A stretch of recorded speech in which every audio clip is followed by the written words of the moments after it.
Hello and welcome in to the Fantasy Edge. I'm your host, Joe Marino, and we've got the Todd Father on the controls. How you doing, Todd? I'm doing outstanding, Joe. I'm really looking forward to this episode, as I know the audience is as well, because we've received so many questions from people, so many comments, and we encourage the audience to leave those comments and send us their questions. And I know everyone is looking forward to your thoughts today. Yes, first week with two shows, so we're very happy to be bringing you another show on this. Well, I assume it's going to be Thursday when you guys are watching or listening, but it is Wednesday today. First big day of practice, injury reports, so lots to cover today. We're going to get into the injury updates, some news around the NFL. We're going to go over some streams of the week, a few bye weeks, so some of you are going to need to pick guys up. So waivers went through on Wednesday, so we're going to kind of go over the leftovers here and then also the starts of the week. So I'm going to kind of put together like a little team, like the all-star team of the week, I guess you could say. So we'll go over that. And if we have time, we'll get to some questions too. And as the Todd Father mentioned at the top of the show here, if you want to submit any questions that you would like us to go over, you can send us an email at thefantasyedgeccm@gmail.com or leave a comment on YouTube. All right, now into the news rundown. We're going to kind of go rapid fire here because we got lots to cover today. The Indianapolis Colts, after a couple weeks ago proclaiming that Joe Flacco would start the rest of the year, that is no longer the case. Anthony Richardson, their former top 10 pick at quarterback, he's going to be starting for them for the rest of the season.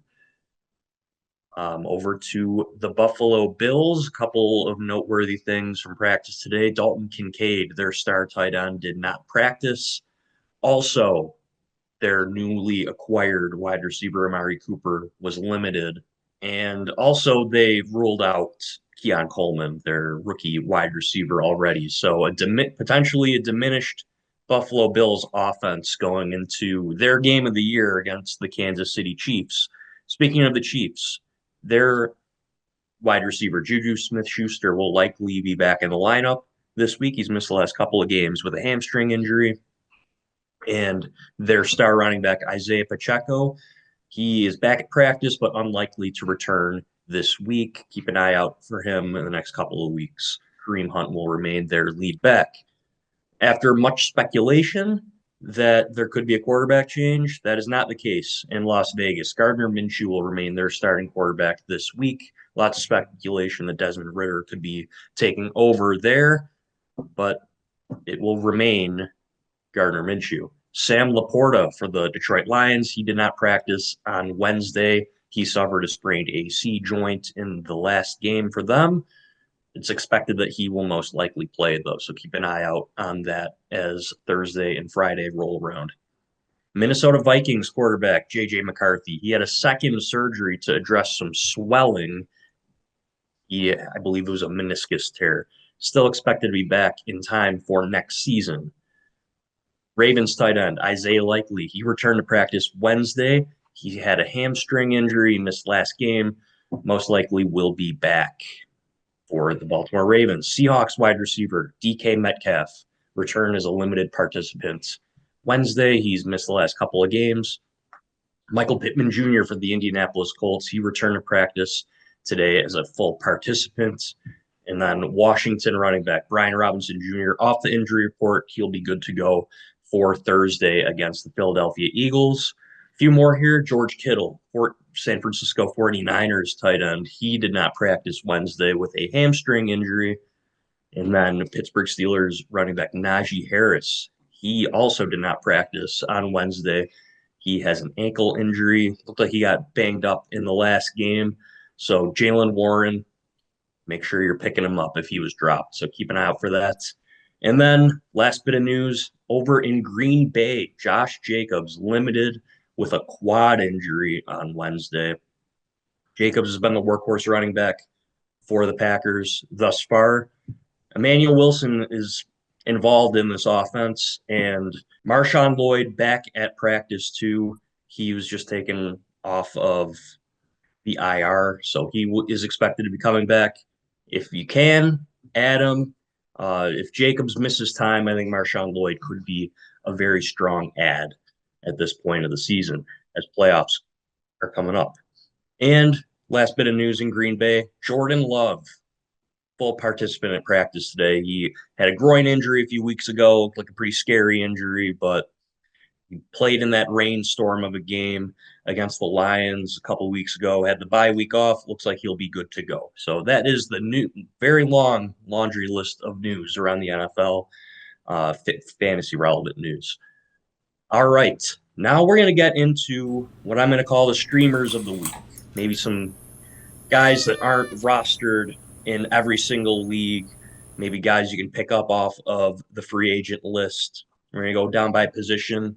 For most of these, I picked four names besides the running backs because, honest to God, I could only find a few. Like, I personally could not find four guys that I could feel good about recommending to the viewers out here. So we'll start with quarterbacks.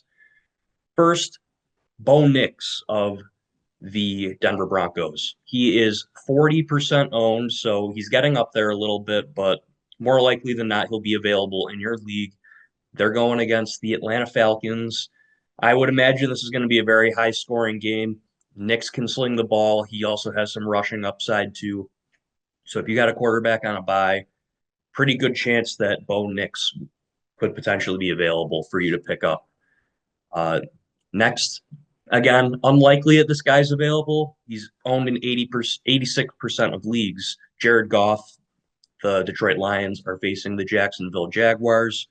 I think this is going to be an absolute blowout by the Detroit Lions.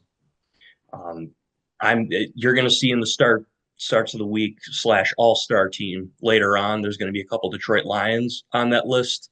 Jared Goff's going to have a lot to do with that. So if he's available, I think this is a pretty strong matchup for Jared Goff this week. Again, unlikely he's available, but if he is, he's a good spot start for you. Justin Herbert, 70% owned. He's going up against the Cincinnati Bengals. Seems like every time the Bengals are playing, this is a shootout. So I think that that Justin Herbert is going to be a very strong starting quarterback candidate for the week. And our last spot start at quarterback, Tua Tagovailoa against the Las Vegas Raiders. He's 69% owned. The Raiders the Dolphins rather, they like to beat up on these very bad teams. I could see Tua getting a lot of fantasy points this week. I think he's definitely top 10 consideration. Over to the wide receivers. Marquez Valdes-Scantling, 17% owned. He's skyrocketed over the last 24 hours or so now that waivers have gone through. But a couple touchdowns last week. I could definitely see him getting into the end zone against the Cleveland Browns this upcoming week, kind of filling the Rashid Shaheed role. Derek Carr likes to do that deep ball. Valdes-Scantling is not very reliable, but if you're in a pinch, you're in a deeper league, 12 teams, 14 teams, I could see Valdes-Scantling being a good flex consideration. Then a couple San Francisco 49ers. You got Ricky Pearsall and Jawan Jennings. As you heard earlier in the show, George Kittle didn't practice. Is he going to play? Who knows? Brandon Ayuk's out for the rest of the season, so they are banged up. So they're going to be leaning on these two guys here. Ricky Pearsall, 43% owned. Jawan Jennings, 65% owned. This is a very good matchup against the Seattle Seahawks. If you can play either of them, great. I really like what I saw out of Ricky Pearsall, especially this past week. And last wide receiver start, Mike Williams, newly acquired by the Pittsburgh Steelers. He is only 20% owned. They're going up against the Baltimore Ravens. They're going to have to throw the ball here. They're most likely going to be playing from behind. So as he gets more practice time with the Steelers, I expect that he's going to have a bigger role. So Williams, definitely keep an eye out for him here. Not this week. Yes, the Todd father, the resident Baltimore Ravens fan on the fantasy edge. I do think that the Ravens are going to pull off the win, though, Todd. Oh, absolutely. Agree with that statement, Joe. And I appreciate that support because there's no doubt in my mind. I don't even know if I even want to watch that game. I already know the outcome. I mean, playing Pittsburgh is like having a bye week. Yeah, you can go to take a nap during the game, catch up on the sleep. You're a busy guy. Over to the running backs. We've been talking about Audric Estime every episode so far. He's now 40% owned. He was pretty much the hot waiver wire pickup of the week. If for some reason the rest of your league was sleeping, go ahead and pick him up. He saw a drastic increase in carries. Javonte Williams only had like one carry in this past game for the Broncos. I wouldn't feel comfortable starting Estime, but kind of like a I'll pick him up and see what happens kind of deal. Gus Edwards, just coming back from the injury, played last week, really eating into J.K. Dobbins' role in LA with the Chargers. They're going up against the Bengals. He's only 24% owned. Pretty good chance that he got dropped if um, whoever drafted him didn't like what they saw early on in the season and to go with the injury too. Worth an ad for sure. And now Cam Akers traded back to the Minnesota Vikings after a pretty impressive role that he had with the Houston Texans while Joe Mixon was out with an injury. He's only 16% owned. If you are the Aaron Jones owner in your league, I would definitely consider adding Cam Akers. Jones has been a little banged up the last couple of weeks, and Akers, he's a boom bust kind of guy. If Cam Akers becomes the lead back for the Minnesota Vikings, he's gonna I think he's gonna do pretty well there. So in the event Aaron Jones gets hurt, he's a good insurance back. Over to the tight ends. Dalton Kincaid was not at practice on Wednesday, so definitely consider Dawson Knox. He has not been super involved in the offense with the Buffalo Bills, but when he is, he's got a really strong connection with Josh Allen. In the event that Kincaid doesn't play, I think Dawson Knox would be a very good spot start if you're in the need of a tight end. Will Dissly, is it 2019 again? I don't know, but it seems like he's got a very good connection with Justin Herbert for the Chargers. He's only 6% owned. He's been getting a ton of targets. He's looking like the second best passing target in that offense right now. And they're going up against the Bengals, who are historically terrible against the tight end position. So I personally picked up Will Dissly to be my tight end this week. And, I had Dissly many years ago, too, when he was with the Seattle Seahawks. And before he got injured, he was awesome then. So it's nice to see him stepping it up again. JuJu Smith with the Miami Dolphins. He's 33% owned. They're going up against the Raiders. This is going to be a blowout. JuJu Smith, if he's out there, I think he'd be a good spot start. And then Pat Freiermuth against the Baltimore Ravens. 50-50 chance that he's out there for you, but will he get into the end zone? I can see it. Over. It's not going to be a shutout, Todd. It's not going to be a shutout. All right. Before we get to the break, we're going to talk about some defenses here. Show some respect to the defense. We're going to go with the Houston Texans versus Dallas. They're 73% owned. That has skyrocketed as waivers have gone through. But Cooper Rush, expected he's going to start at quarterback for the Cowboys. I would expect there'd be a lot of turnovers here in Houston's favor. Miami Dolphins against the Las Vegas Raiders. They're 54% owned. Raiders are just a dumpster fire at this point. Miami's going to get probably a couple of interceptions, turnovers here. They're definitely a strong pickup, and they've got a good matchup next week, too. Got to think a couple weeks in advance here, especially as playoffs are coming. New Orleans Saints against the Cleveland Browns. They're 41% owned. Jameis Winston's good for a couple picks a game, so that is definitely a positive matchup for the Saints defense. And one of the best of the week, Green Bay Packers going up against Chicago.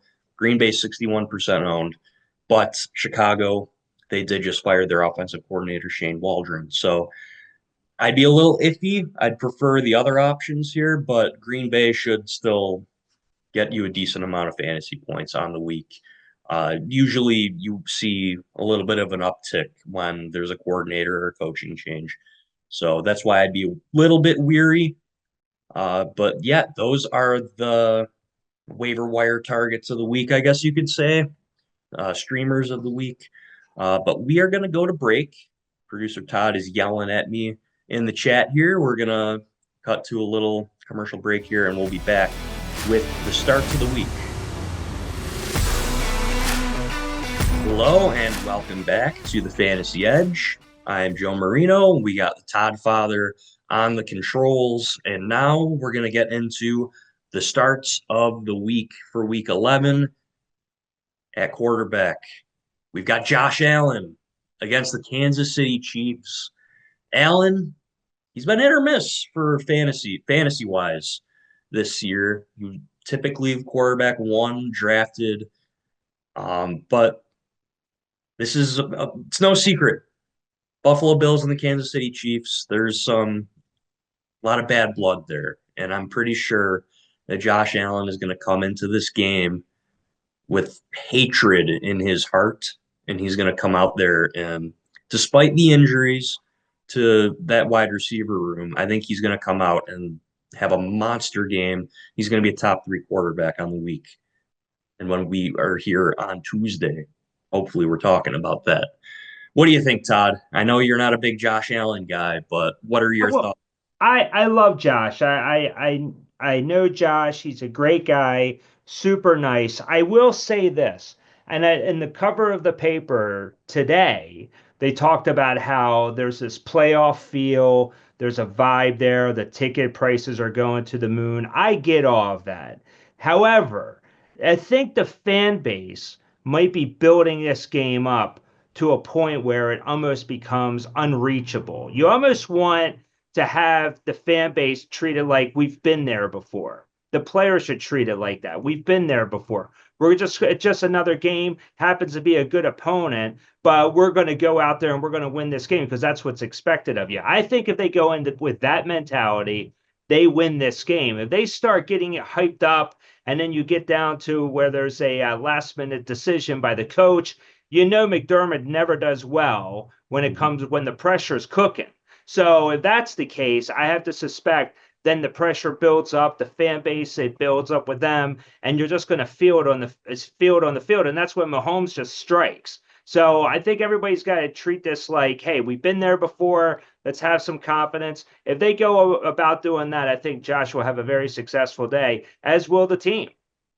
I agree. And you bring up a good point about the pressure being on late in the game with their head coach, Sean McDermott, in those defensive situations. That's going to be something to watch. But I think this is by far game of the week on the Sunday slate here. This is Oh, going to, no doubt is it's being promoted that way. It's the game of the week. You got the All-Star group with Tony Romo and Jim Nance. Or Tracy Wolfson will be there. I mean, yeah, it's nationally covered. Everybody will be watching it, but I think KC will probably go into it thinking, oh, it's just a regular game. Let's go into this. Let's win the game. They know it's a worthy opponent, but the Bills need to remember this is just a regular season game. They want to win, but be confident like they've been there before. I think if they do that, they'll be just fine. all right, let's lock in a couple of predictions here. Do you think the Bills break the undefeated streak of the Chiefs? I say they win the ball game. Maybe it's the homer in me, but I'm going to go Bills over the Chiefs. I think Bills win by 10. I think I could see a double digit spread on this game, and for a number of reasons. I've got to say, Kansas City hasn't exactly been lighting it up. I mean, they won some of their games with very fortunate circumstances. They are undefeated, but again, I mean, look at the schedule. I mean, I'm not. I mean, yeah, they beat the Ravens by a toe. I mean, Likely's toe was out of bounds, and we probably would have gone for two and won that game. So again, very fortunate circumstances. They're undefeated, but it doesn't last. I highly doubt it does. It likely ends this weekend. The least impressive undefeated season, in my humble opinion, at least. And like you Valid said, point. I say Likely the toe out of bounds in game one of the year. Also, they got the block field goal attempt too. in this Yeah. past. So I don't know. I think Bills are going to pull it off here. But if you're a Bills fan, you know this regular season matchup does not matter. The Bills have beaten the Chiefs in season before, but they cannot get over the hump in the playoffs. So if the Bills win this weekend, it won't matter because everyone's going to be looking forward to potentially that AFC championship game. If the Ravens aren't in it, at least. Kudos to you, Todd. All right. We spent a little bit extra time on that quarterback discussion there. But for wide receiver and running back, I've got a pair of Detroit Lions, Amon-Ra St. Brown and Jahmyr Gibbs. I think the Detroit Lions are going to absolutely blow out the Jacksonville Jaguars. We've seen this from the Lions for most of the season. They have not been in many competitive games. I don't think this will be one. I think St. Brown, he's gotten into the end zone several weeks in a row. I don't have the number in front of me, but it seems like he's good for a touchdown every week, and so is Jahmyr Gibbs and or David Montgomery. I could see them combining for 4 touchdowns here between the two of them. Those are my wide receiver and running back starts of the week. And back to the Kansas City game in Buffalo for tight end. Travis Kelce is my start of the week. He seemingly eats up the Bills every time they face him, and he is the go-to guy for the Kansas City Chiefs since Rashee Rice has been out. And then for flex, you got to have one more in here for the all-star team starts of the week. Calvin Ridley against the Minnesota Vikings. I think Ridley is going to be a top 10 wide receiver the rest of the way for the Tennessee Titans. Go pick him up. And Todd, we have a question. Do you want to go ahead and read that right now? Because we do have a question, and I gotta say, kudos to the audience. I mean, we're early in the season on this show, and we received quite a few questions. This is one that I think you should address now because it seems very timely. But anyway, yeah, it comes from a Brandon Y, who is in Houston, Texas. And he says, what players should I target now to strengthen my team for the fantasy playoffs? All right, Brandon, I got a name for you, and you just heard it. It's Calvin Ridley, wide receiver for the Tennessee Titans. He is going to win people leagues. I'm telling you, I'm going out on a limb here, sticking my neck out. Calvin Ridley, I traded for him myself. You look at the matchups the rest of the year. DeAndre Hopkins is gone. This is Calvin Ridley's offense here. I think he's going to be on a lot of championship winning teams. Trade deadline in most leagues is coming up this weekend. I would be texting the Calvin Ridley managers to see what it would take to pry him away. So, Brandon, to answer your question, I'd be targeting Calvin Ridley going into the fantasy playoffs to try and put your team over the edge. Sounds like a great pick to me. All right. I believe we are out of time. We're going to wrap up here. Good luck to everyone going into week 11 in your fantasy matchups. This has been the Fantasy Edge. We will be back with another couple episodes next week, recapping the week 11 results and looking ahead to week 12. I'm Joe Marino. We got producer Todd, and we will see you in the next one.